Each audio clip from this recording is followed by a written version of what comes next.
Here's a walkthrough of the figured bass quiz from last Friday. So we're in the key of F major. We're going to start with our one chord. I'm going to voice it this way, but of course the initial chord could be voiced a variety of different ways. This will be a 4-6, going to 4 in root position, passing through a 1-6-4. Given that this is a motion from 4-6 to 4, we'll probably want to use the standard voice exchange where the bass goes D, C, B flat, another voice will go B flat, C, D. So I'm going to put the B flat, C, D in the soprano, and that will allow us to move nicely into this. Excuse that D there, that should be a B flat. This F can sustain, B flat can move to A and back to B flat. So again, this is a B flat right here. We're now at a 4 chord in root position. This is all Theory 1 stuff, end of the semester, Theory 1. And now we're moving into this cadential 6-4, which does not go where we expect it to go. In fact, it goes to 7, diminished 7 of 6. So we double the C, we need the F, we need the A. In a 6-4, you always double the bass. And now, normally, if this were a regular cadential 6-4, the C would sustain, this would step to G, this would step to E. This could step down to B flat. And in fact, all of those things are going to happen. This A is going to step to G, this F is going to step to E, and the C will come down to B flat.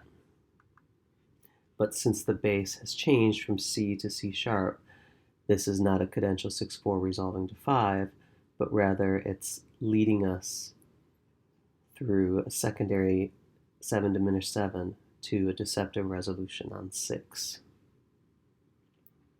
So I'm going to go here, here, and here.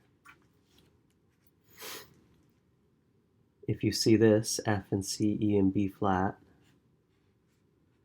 you might be alarmed because it looks like parallel fifths, but this is actually a perfect fifth to a diminished fifth, which is fine.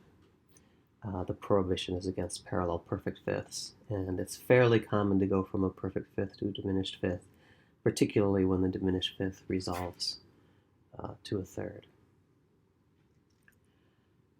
Now we're going to go to this chord, which is a G minor chord in the key of F, that's 2. And we're going to need G, G, B flat, and D. Looking ahead to the cadence, we can see that this is a cadence formula for 5 cadential 6-4 to 5-3 with a passing 7th in the key of D minor, and this is 1 in D minor. So we want to go back 1 chord before this to this chord. This 2 chord in the key of F is a common chord with the key of D minor. 2 in the key of F, G becomes 4 in the key of D minor. And at this point, we follow the chromatic alterations requested in the figures and automatically has us write something that takes us to the key of D minor.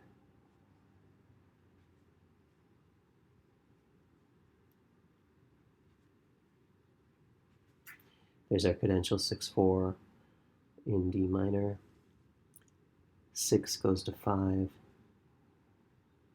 4 goes to sharp 3, 8 goes to 7, and now as we resolve, the leading tone needs to go up, the 7th needs to go down, and this E will need to go to another D to avoid the parallel fifths. That gives us the complete 5/7 chord resolving to an incomplete 1 chord.